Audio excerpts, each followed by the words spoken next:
Right, I've got a gin. I can do this. Maybe I have to finish it before I start properly. Right. Hello everyone, welcome to my channel. I am the world's most awkward person. It's going to be really distracting for me to see myself talk in the camera because I've got some nerve damage to my tongue and my mouth. Hopefully it won't be too distracting for you to watch. I really wanted to create something on YouTube to talk about my experience with thyroid cancer and what my journey has been in terms of diagnosis to surgery to now, as you can see, post surgery. I was diagnosed on the 14th of February, so happy Valentine's to me. When I went onto YouTube after being diagnosed, a lot of the information that I found was from universities, charities, hospitals and research centres. But I'm really hoping that through my videos and my experience I can offer a friendly face to anyone who is going through a thyroid cancer diagnosis or any cancer diagnosis really. So as you can see, I had a full thyroidectomy. I've got a big scar, but I'm wearing it proudly. I'm trying my best to talk, but if things don't come out as quickly and you're thinking, come on, get to the point, hun, that's why. Another sip and then I'll get started on the actual story and the timeline of events. So I am a professional musical theatre performer. I'm a singer, actor, I would say dancer, but you know, I try. At the end of 2019, I performed in a show, Gentlemen Prefer Blondes, and it was the most wonderful experience. And over Christmas, I was in Panto where I played Belle in Beauty and the Beast. In both of those contracts that I had, I noticed a change in my voice. I felt like it was very, very tired all the time, and no matter how much rest I gave myself, I could never kind of recover back to what I usually sound like. To this day, I don't know truthfully if thyroid cancer was affecting my voice, but this is just what helped me see the ENT specialist. Pause. During Panto, that was where it really took a change. I got quite ill with a cold and I ended up losing my voice. I didn't have an understudy and we had a lot of shows booked in, so we couldn't cancel, so I had to perform through this cold and eventually I lost my voice. I think that led to a bit of vocal damage further down the line, which I wasn't too aware of at this time. So Panto comes to an end and I go and I perform at it was a performance at my drama school, which was the London School of Musical Theatre. It was the most wonderful, amazing school in the whole world. They've supported me throughout this whole journey and I can't thank them enough. So I performed a song at an event there, and I noticed at the end of it, I just thought that was not my voice. It was almost like it was out of control. I didn't know what was going on and it freaked me out so much. Obviously, as a professional performer, I was scared. I thought I had a vocal injury and I thought, right, I'm going to see an ENT specialist straight away. So as soon as I got home, I booked online and they're amazing. They fit me in straight away and I managed to go the following afternoon. When I was there, I told him about my voice and doing the shows and how I felt more and more tired. I told him that I noticed that it felt like my neck had like a bit of a lump on one side, but it'd been there for a very long time and for almost really as long as I can remember. So I didn't initially think of it as something to be concerned about. I just genuinely thought that is the way that I look. He put a camera up my nose and looked at my vocal cords and he told me that I had vocal nodules, which is very common in performers, and I think the stigma around nodules is slowly becoming more and more accepted, and you know, a vocal injury is as common as a physical injury, and it's something that, you know, we don't need to be ashamed of. Maybe that's a video for another time.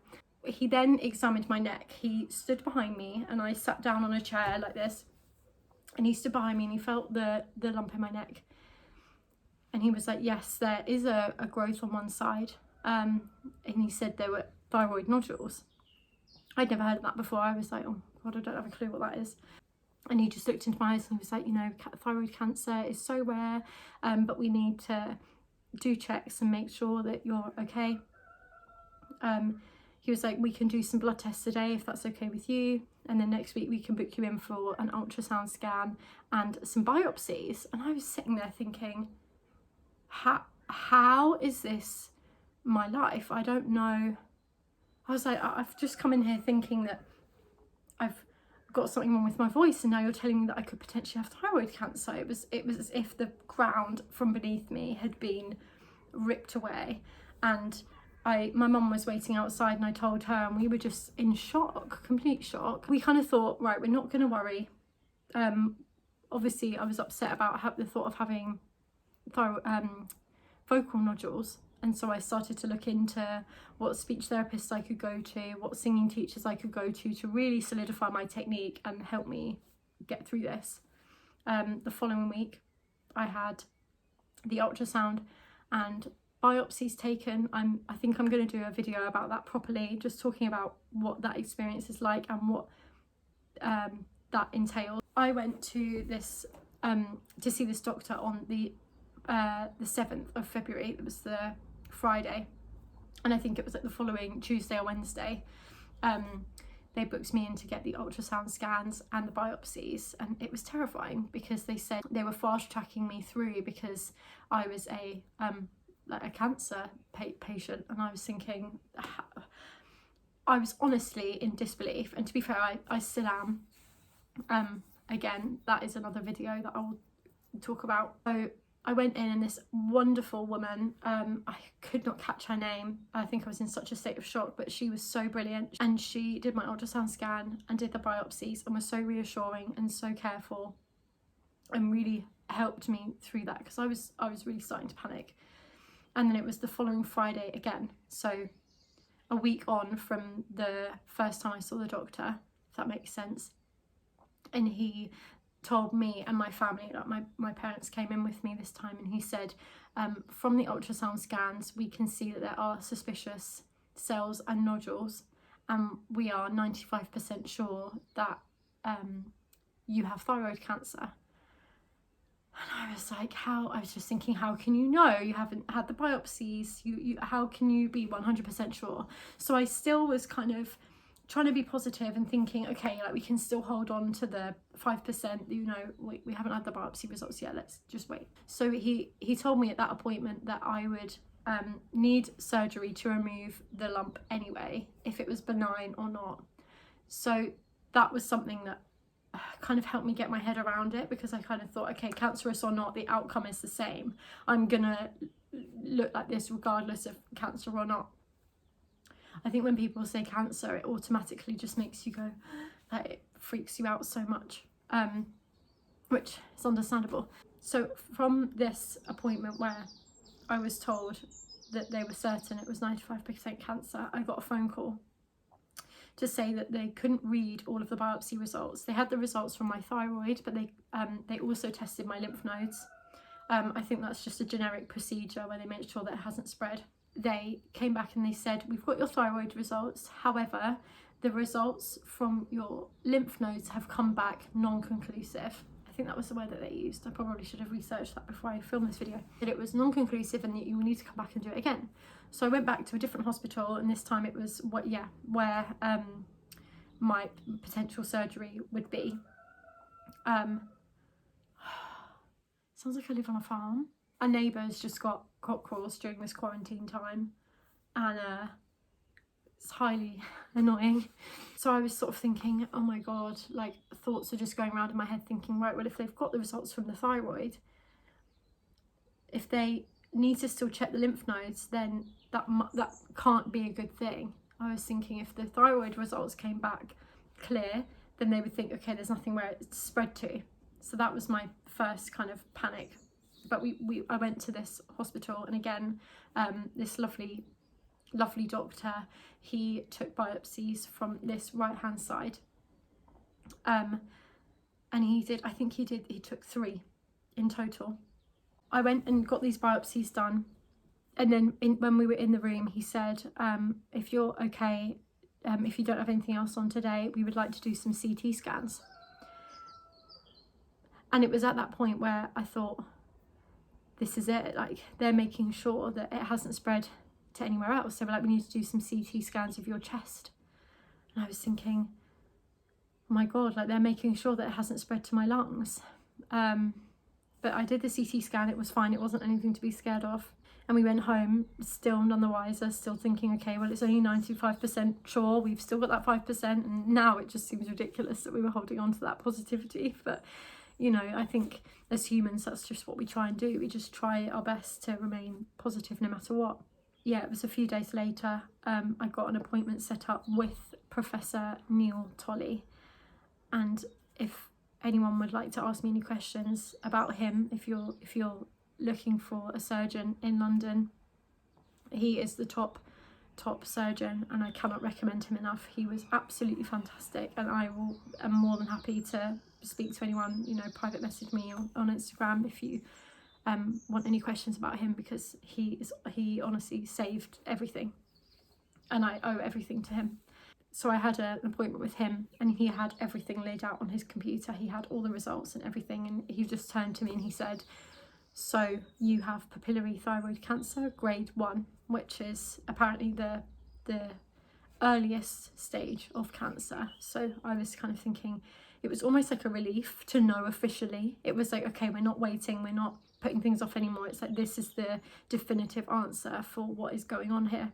And he said that in the next 30 days I will have my surgery to remove, to have a total thyroidectomy, as well as a removal of right neck dissection. So I think they took out lymph nodes from this right hand side, as well as 3 of my parathyroid glands. First I was like, what on earth is a lymph node or a parathyroid gland? But I can do another video on that, as well, as I would love to share and help people learn and get a grasp on what they might be going through. So obviously I was absolutely devastated, but I got amazing support. I got booklets from Macmillan and from the Butterfly Thyroid Cancer Trust, as well as a DVD from them, and that was hugely valuable. I watched that with my family, and it gave us so many clear answers. So I was booked in for the 26th of March. It was the end of March I was booked in for, but because of coronavirus and everything like that, they managed to pull my surgery date forward to the 18th of March. So by this point, from beginning to end, from my first appointment, only 4 or 5 weeks had gone by. So it was all, although it felt like painful every day, waiting and worrying, it actually was a very, very short amount of time. And I still can't get my head around it, but it all happened very, very quickly. And I'm so thankful for the NHS for being so quick and so responsive and keeping me safe. I think they cancelled a lot of cancer surgeries after the coronavirus pandemic started, and I'm just so grateful that they managed to bring me in. As I said, the cancer had started to spread to other areas of my neck, you know, like my lymph nodes and my parathyroid glands, and I'm so thankful that we got it done so it didn't get to spread any further. As you can see, I've had the surgery now, and I would love to make some more videos talking about how that went and what my post-surgery recovery has been. I don't want to put it all into one video because I feel like it's just a bombardment of information and we don't need it, but that is just the timeline of events of how things happen with me. God, the seagulls are loving it tonight. If you've got any questions, please don't hesitate to ask me. I would love to be able to be a port of port of call, a friendly face to help anyone going through something like this. This is the weird bit, like signing off. Like, I feel like you can talk, but now you've actually got to be like, subscribe. Yeah, please like and subscribe to my channel. I'm sure I'm going to bring out a lot of content, and I hope you're all staying safe and well. Thank you for watching this far. This is a long video. Okay, bye.